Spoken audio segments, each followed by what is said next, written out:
Airspeed Indicator. The Airspeed Indicator, or ASI, measures how fast the aircraft is moving through the air. It works by comparing ram air pressure captured by the pitot tube against the ambient atmospheric pressure from the static port, displaying the difference as airspeed in knots. The dial is divided into color-coded arcs defining critical speed limits: white for the flap operating range, green for normal cruise, yellow for the caution range, and a red line marking VNE, the never exceed speed beyond which structural damage can occur. Because the pitot tube is exposed to the elements, most aircraft are fitted with pitot heat, an electrical heating element that prevents ice from blocking the tube and causing the ASI to give false readings in cold or wet conditions. Altimeter. The altimeter measures the aircraft's altitude above a reference pressure level.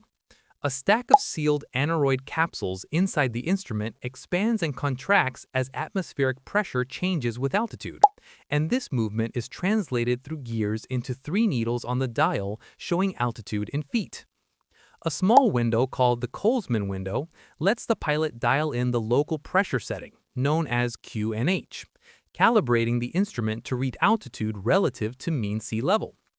Pilots update the setting whenever air traffic control issues a new QNH, ensuring all aircraft in the area share a common reference.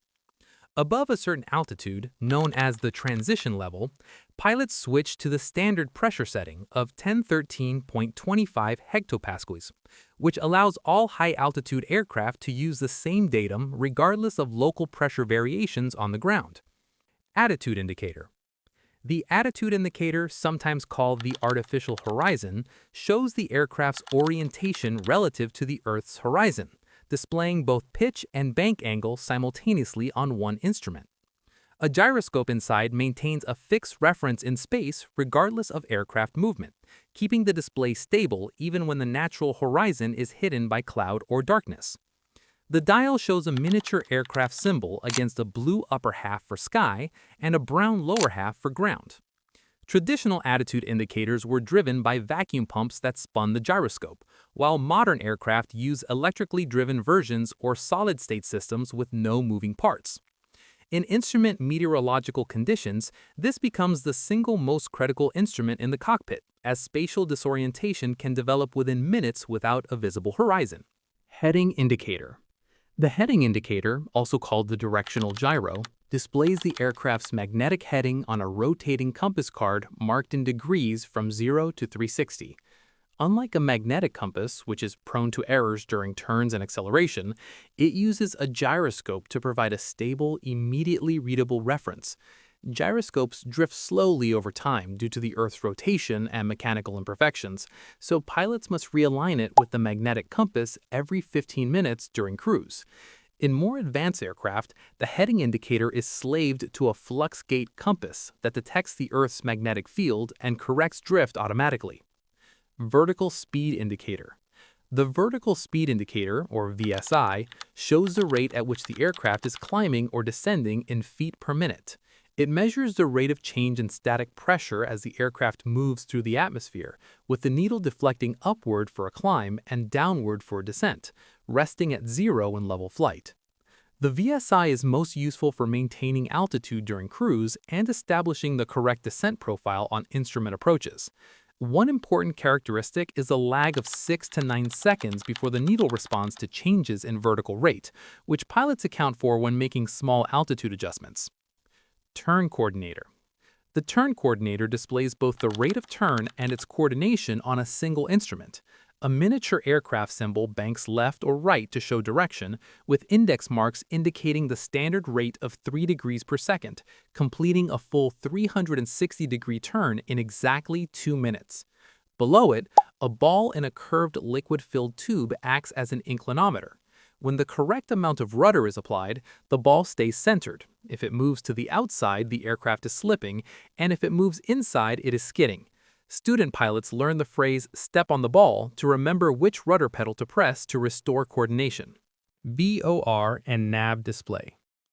VOR stands for VHF Omnidirectional Range. It is a ground-based radio navigation system that transmits signals, allowing an aircraft to determine its bearing from a specific station on the ground. VOR stations are distributed in a network across countries, and pilots navigate between them along predefined airways. The nav display in the cockpit, also called a course deviation indicator, shows whether the aircraft is on the selected course or displaced to one side of it using a vertical needle. A full needle deflection represents 5 degrees of angular deviation. Each VOR station broadcasts on a unique frequency between 108.0 and 117.95 MHz, and pilots tune the desired station using the aircraft's navigation radio before selecting the course they wish to track. Introduced in the United States in the 1950s, VOR became the backbone of instrument navigation for decades and remains in active use as a backup to GPS. ADF, Automatic Direction Finder. The Automatic Direction Finder receives signals from ground-based non-directional beacons, known as NDBs, and displays the direction to the selected station relative to the aircraft's nose using a needle on the cockpit display.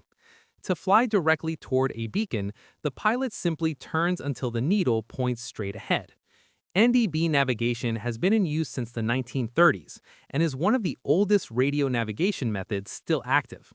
Many countries have decommissioned parts of their NDB networks as GPS adoption has grown, but the ADF remains in use across large parts of the world and continues to appear on instrument rating examinations in numerous aviation authorities. HSI, Horizontal Situation Indicator. The Horizontal Situation Indicator combines the heading indicator and the course deviation indicator into a single integrated display.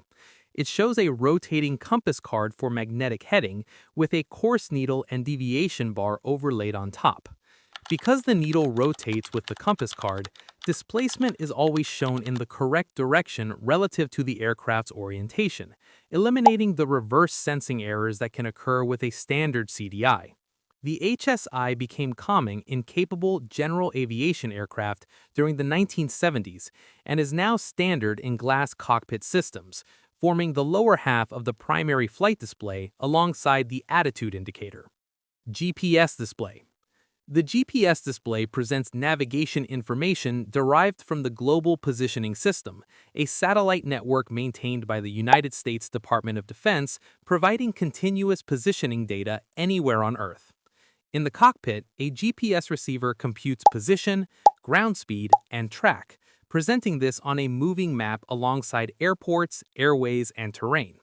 Modern panel-mounted units such as the Garmin GNS 530 and GPN 750 store complete databases of instrument approach procedures and can guide a pilot through an approach without any ground-based infrastructure. GPS was approved for instrument approaches in the United States in 1994, and WAAS approaches introduced in 2003 extended this to precision guidance accurate to within a few meters vertically, making GPS the dominant navigation system on most aircraft flying today.